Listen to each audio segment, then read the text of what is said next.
It's my foster care specialist. Hey. Hey Lisa, I wanted to see if you and Peter are able to take in 2 teens for Christmas. Can I get some more information? Hey guys, my name is Lisa Hoppy, and my husband Peter and I are foster parents. I make weekly videos about foster care. Definitely subscribe if you are not already. In the last video, I had let you know that 2 kiddos that we had for a month and a half were reunified on December 21st, right before Christmas. It was so awesome. And I said, you know what? I think we're just gonna have a quiet Christmas with our 17-year-old, and it'll just be her and Peter and me. Well, that's not what happened. So I thought I'd catch you up. It was a wonderful, wonderful Christmas. But yeah, so the 21st, by 4 p.m., they were home. The 22nd was a nice day of just kind of like catching up on things. Then the 23rd was a really, really relaxing morning. We were on our way to do something with our teenager, a Christmas thing in town, when I got a call from our foster care specialist asking if we could take in 2 teens. Now that was definitely a reenactment that I did just a little bit ago, but it was, I missed her call, and then she ended up texting me. But it was good I missed the call, because then she left a voicemail, and she just said 2 siblings, and she didn't tell me like their ages or anything like that, or I think she may have said teenagers, but she didn't tell me their gender.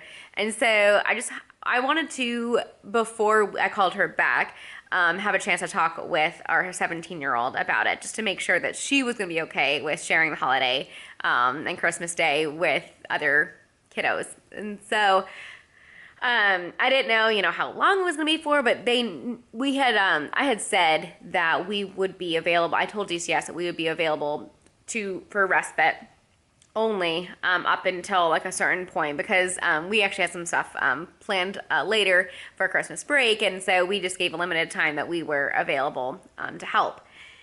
And I didn't think I'd get a call, or I didn't plan on getting a call, but at least I wanted to be able to help if there was a need. And there was a need, and our 17-year-old, she was like, yep, that's great. And we said, well, this changes a couple of things. And so we went over like what it would change that we'd already had planned. And she said, yep, that's fine.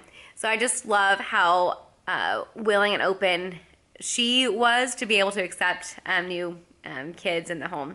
And so a 16-year-old girl and a 13-year-old boy came, and they were supposed to spend 3 nights. It's going to end up actually being 4. They spent 3 nights already, and they're going to spend tonight too. So I'll kind of get into that. But you might be wondering, well, where are they right now? Well, one of the teenagers is at work, and Peter took the other 2 teens to go see Aquaman. The teenage boy and him had actually just recently watched Aquaman 1, and then maybe because it was in the theaters, I guess, and then they decided today to go. So I was like, well, I have time to film and update you on what's happening. So today is currently the 26th day after Christmas, yeah, so they came to us on the 23rd, and it was like 7 p.m. when they came. And then I'm thinking, oh snap, like I don't have any Christmas gifts for kids in this age, because the kids that had just left were 11 and 7, and I did send some of their Christmas gifts on with them, but I also had a couple of other things on hand, like for stocking stuffers and things like that. But I was like, I just don't have anything like for this age category, so like how do I make sure to make them feel special without kind of gypping our 17-year-old who's already here, like what I already had planned. So like I let her know, like, we'll take some of your stuff out of your stocking. And then I was able to get some other things actually from the Isaiah 117 house, which is an organization that lavishly loves on foster kids. Got a couple other little stocking stuffers from them to put in, and so that way they were all even. And then on Christmas Eve. So on Christmas Eve, which was Sunday, we went to church in the morning, and then we went out shopping. My husband and I were trying to think, we're like, well, maybe we can just like guess what they want. So on the 23rd, we were trying to like ask questions to them, and we went out to look at lights that night, which was really fun. But I was like, we were kind of ask questions to like try to like see what they needed or wanted, but we didn't know like they came with a lot of stuff, and so they came from another placement, and so they just had a lot. And I was like, all right, well, I don't know what they already have, and so it was just easier to just say, hey guys, here's your budget. Which store do you want to go to? And we will get, something that you want underneath the tree. DCS does reimburse $50 for foster youth, and so that was nice. And we did, go over that, but it's nice that we at least can get that. So we'll have to just submit our receipts, and we get that holiday allowance. So one of them wanted a tablet, and the other wanted some clothes. And we have, the last couple of years, I've talked about how we have done holidays, and one thing that we do to keep it pretty simple, not so overwhelming, is we do 3 gifts per person and stocking stuffers. And so when they picked out stuff, the clothes that one person picked out, I just put all in one box.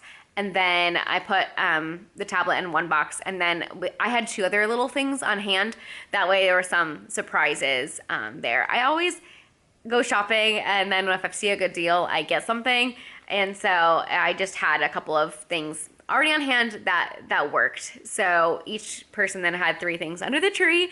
And then they enjoyed their stocking stuffers. I was really thankful to say 117 house, just to be able to have, some matching things for them.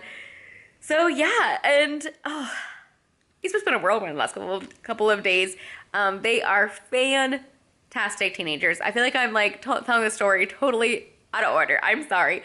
When the 23rd, when they walked into our home, they looked us straight in the eye and said, hello, thank you for having us.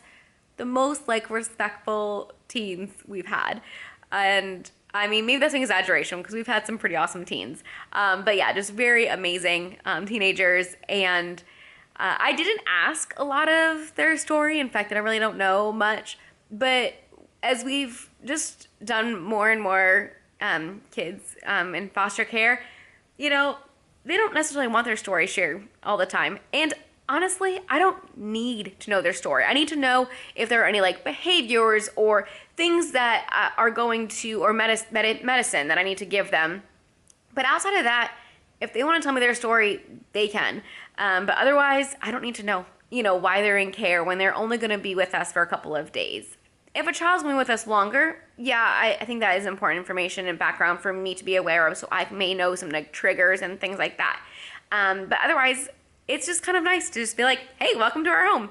Before you start thinking, oh my goodness, Lisa, you and your husband are such amazing, awesome people. I could never do it. I am just a person. I will tell you, I would love just comfort and ease and to really not do foster care, if I'm being completely honest. But I love Jesus, and I love children, and I want to be able to use my life to be able to point others to Jesus. And the way that I'm doing that is through foster care. I cannot do this on my own, y'all. It takes a village. It takes a lot of prayer. We have so many amazing friends lifting us up in prayer that have gotten us through so many key moments this last year. As I look back on this last year, where we were this same time last year, not knowing what was going to happen with the 3 kiddos that we had for 2 years, to where we are now and being able to continue to help kids, whether it's just for one night or for several months. It has been just an incredible year, and I'm thankful for it. And my flesh and my desire is to slow down in the next year, to not take as many kids, to just do maybe respite for a little while.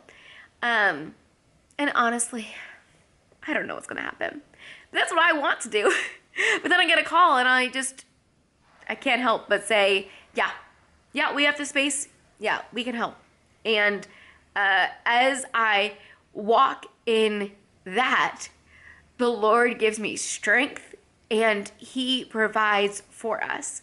So if you're scared to become a foster parent, you're like, I don't know if I could do it. Just tell you what, even if you're not a praying person, start praying. and just ask God for strength. And He will give it to you because He loves these kids, these precious teens, more than any person ever will. And you just get to step up and just be in their life for a little bit of time. I wanted, honestly, just to take like a break and like do nothing, but I will say that I think with them here, it was actually more beneficial for our 17-year-old to have other kids who are going through like a similar situation, being away from their family, and to have them here with her. And it was great also that I had someone else to kind of pour my energy into instead of just sitting around feeling sorry for myself that the 3 kiddos that we had for 2 years weren't here. And so, yeah, it was different, but it was so good. And we asked them on the 23rd what some of their holiday traditions were, so that way we could try to incorporate them.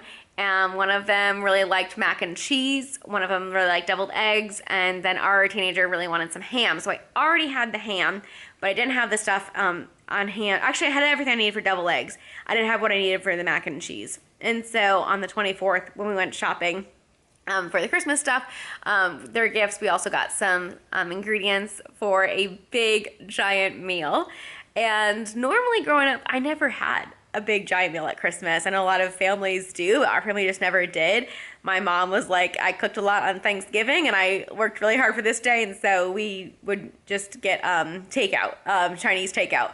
And so that was our family tradition growing up, but they really were all used to a family meal. And so it was really great because we said, hey, as long as you'll help us. And so each one helped with the thing that they were really excited about, which just really made it awesome on Christmas dinner just to sit down and all have time together.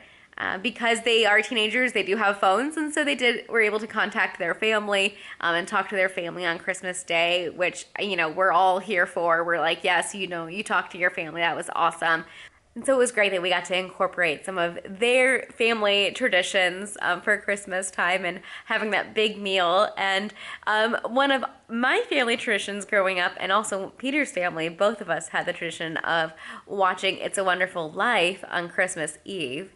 And so on Christmas Eve, we invited the teens to watch that movie with us, and it was their first time, all 3 of them watching that movie. And it is, definitely an old classic. But even the next day, the 16-year-old girl, she was like, wow, that movie, has a really good message. And so it was like, yeah, I just love that movie at Christmas time. And so it was fun to introduce them to one of our traditions and then to be a part of theirs as well. So they were only supposed to be with us for 3 days and then go to a relative's. But today is, because it's the 26th, it's actually a day off of work for DCS, and I didn't nail down when they were going to pick them up today. And so when I called this morning, they were like, well, we can come pick them up. They'll apply to stay at the office until we can get them to the relative tomorrow. And I was like, I don't like that. So we worked it out with one of our friends to come for a couple hours tomorrow because we have to go do something else. But then she's going to be able to come and stay with them. So I'm so very thankful for amazing friends who help us out, because I'm like, I don't want them at the office. No, that's not okay. So I'm very thankful that they did not have to be in an office over Christmas Day. And like I said, they were so grateful. They said, thank you for having us. And so they are just awesome. So if you needed a little extra motivation or a push to get your foster care license in 2024, this is it. I'm telling you what, teens are amazing. Kids are amazing. They need safe families to be with. And so if you think that you could do it, even if you have a lot of questions like, well, how would this work? I don't know how this would work with my schedule. Just go to the classes, get your information. There are a lot of resources for foster parents. Like there's childcare available if the kid is, not in school yet, and then obviously school time, and then, there's a lot of options. There's respite available if you are going out of town. You know, so if you're going a lot, it might not be a great fit for you. Not everybody should be a foster parent, but if you've been thinking about it for a little bit, just take the next step, contact your local DCS office and see how to get started. Oh, and the kiddos that we had that were reunified on December 21st, I did was able to contact their parent yesterday and just wish them a Merry Christmas. And they are settled, good, and so that was cool to be able to hear from them. So yeah, this year in 2023, we had 33 kids in our home. We have been foster parents for 3 years and have only had 33 kids because our first placement of 3 kids were with us for over 2 years. And they went back in March. And then from June until now, we've had 30 kids. So it's been a little bit of a whirlwind. I want to slow down in the next year. And I don't know if that will happen. I don't know. It's like I want to slow down, and yet there's such a need. And I want to say no, but when I get that call and when they're like, oh, yeah, we can pick them up tonight, but then they'll have to spend the night in the office, I'm just like, no, that's all right. Well, I'll figure it out. A friend can come and watch them for a couple hours because I just can't have them stay in the office. That's not okay. And yeah, if that bugs you and you want to do something about it, become a foster parent in 2024. So thank you so much for watching. Make sure to subscribe if you're not already, and we will see you in the new year. Happy New Year, guys. Bye.